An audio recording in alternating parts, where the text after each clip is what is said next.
Hey, welcome back to my channel. This is Living to Learn.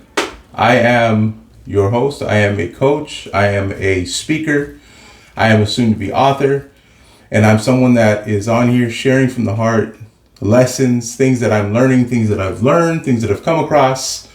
Pretty much anything in particular that I feel is going to help you advance as a human being.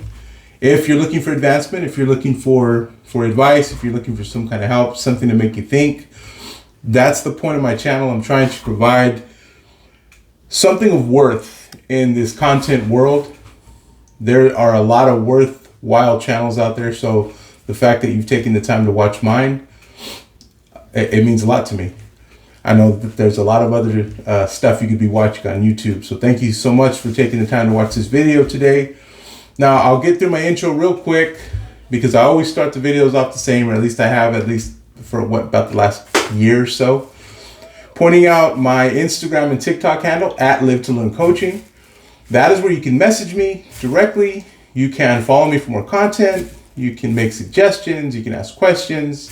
Let me know if there's something that you want me to talk about, or if you're inquiring more about my services. I'd love to speak with you and see if we might be a good fit to work together. Secondly, there is, in the details of this video, 3 opportunities to donate financially to my channel. The financial donations, as you know, go a long way. And I thank those of you specifically who have invested in my channel, who have seen that what I'm doing here is worth some financial backing. And so I thank you for that, and I appreciate it. And if you would like to support my channel in that way, go into the details of the video. You're going to find 3 opportunities to do so. And that's that. That's all I want to say. So let's get into what I came to talk about here today. And I want to start by sharing with you something. I think I talked about this on one of my reels on Instagram, or a short. I can't remember. I just, for whatever reason in my mind, it sounds familiar. Like, it sounds like I've shared this with you guys already, but I'm going to share it again because I think it's a great intro, a great segue into what I'm going to talk about today. And it's funny because I was coming out of an interview, right? A job interview.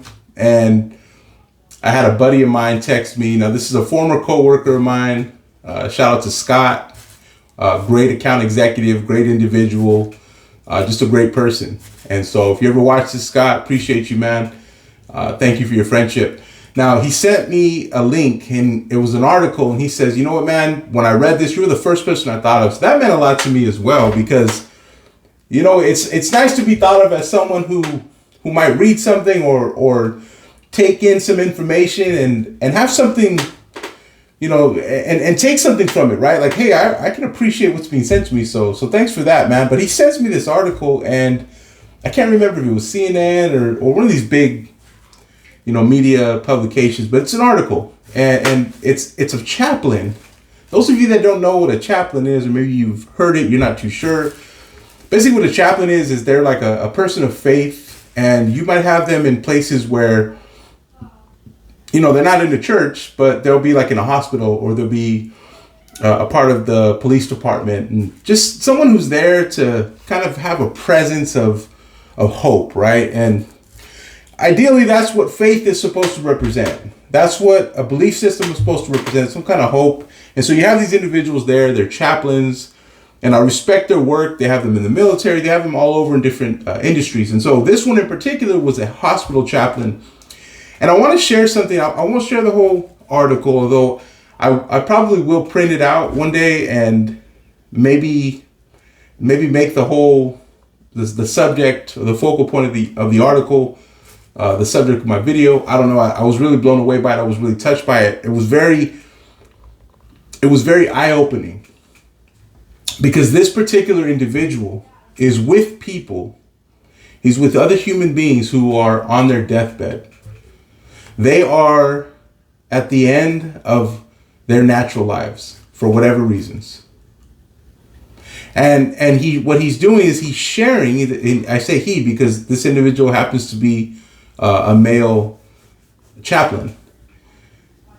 He's sharing what he's learned from this experience, which is a very distinct experience.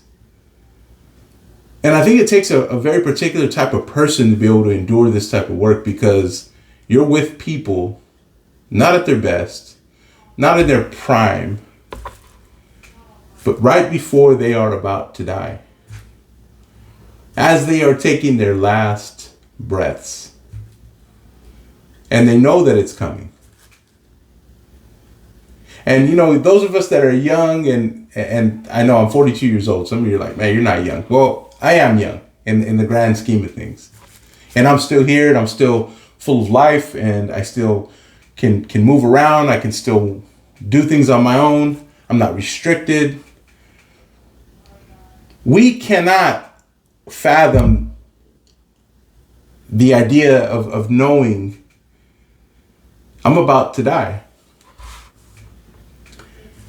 And so as I read this, I have to take that into consideration. I have to have respect for that, for the fact that I don't know what this would be like. But these individuals, they know.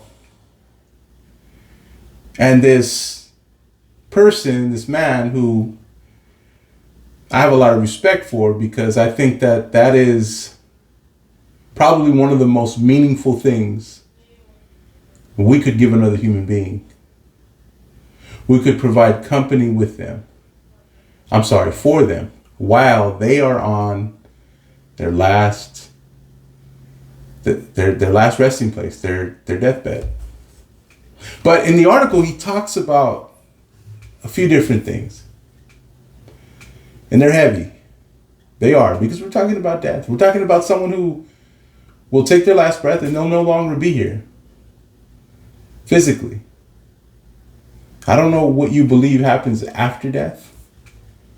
The tradition that I was brought up in, the belief system that was presented to me growing up, gave us a hope for that space, but we really don't know. We only know this side of it, right? And so, with that being said, he shares a couple of things, and one of the things that he shares that I really want to get to is regret. What is it that people wish they would have done? What do they say? And this is what he said. He said the number one regret that he hears, and I don't know if it's word for word, I don't know if it was exactly this. I'm pretty sure he's paraphrasing a number of conversations that he's had, because I think he'd been doing it for 10, 12 years, maybe 20 years. I can't remember off the top of my head. So he had been in this situation often. He says the number one regret is this. People say this: I wish I would have lived life on my terms instead of someone else's. Let me say that again. Their number one regret, this is what collectively these people on their deathbed, this is what they've shared with this chaplain. Probably the last person they ever saw before they took their last breath. This individual that was there with them by their side as they drifted off out of this life, they told him, I regret not living life more on my own terms. I wish I would have lived life more on my own terms and not according to what everyone else wanted for me, or not how I was told I should live my life. And to me, that is, I'm in awe of it. It's a little frightening. But it also showed me something, and let me get to the point why I'm even talking about this in this video, that one day, for you and I, one day it will be our last day. From this moment until then, how are we going to live? How are we going to do it? When you look at things like what I looked at in that article, when you read things like that, you truly understand, you're truly floored, right? And this is if you have the capacity to really empathize. Unfortunately, for some of us, we would just read something like that and they're just words on a paper. There's no connection there. I'm not blaming you for that either. But when I read that, I thought, man, like, this life, being alive, it really is a gift. It really is something to be appreciated. It really is something to be respected and held in high regard. Because we only get one. Yes, I know, for my believers out there, my fellow Christians, my fellow Protestants, my fellow believers, my fellow Catholics, Mormons, we know that there's an eternal life, there's an eternity aspect to it. I get that, and I respect that as well. And I hold some hope in some of that as well. But realistically, what you and I know right now is that this life, this physical life that we exist in at the moment is all that we know. And it's the only one we have. And we don't know when it's going to end. And so as I think back on that article, I think about the regret of looking back and saying, you know what, I didn't even live the only life I had. I didn't even live it according to my terms. I didn't even live it the way I would have chose to live it.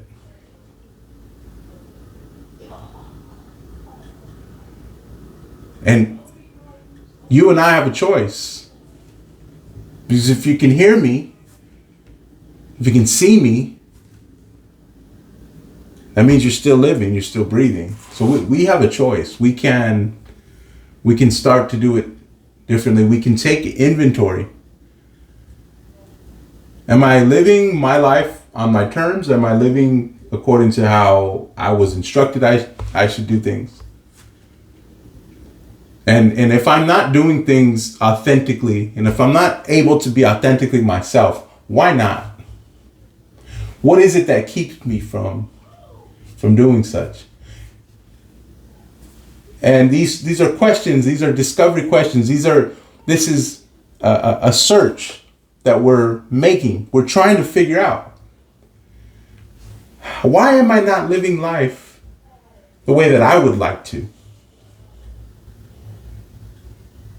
And so I wanted to share that.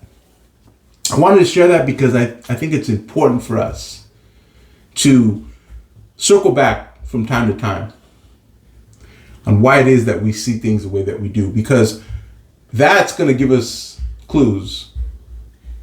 That's going to help us understand and shed light on, hey, am I living life on my terms, or am I doing something, am I conducting myself the way that someone else or some other idea has been shown to me?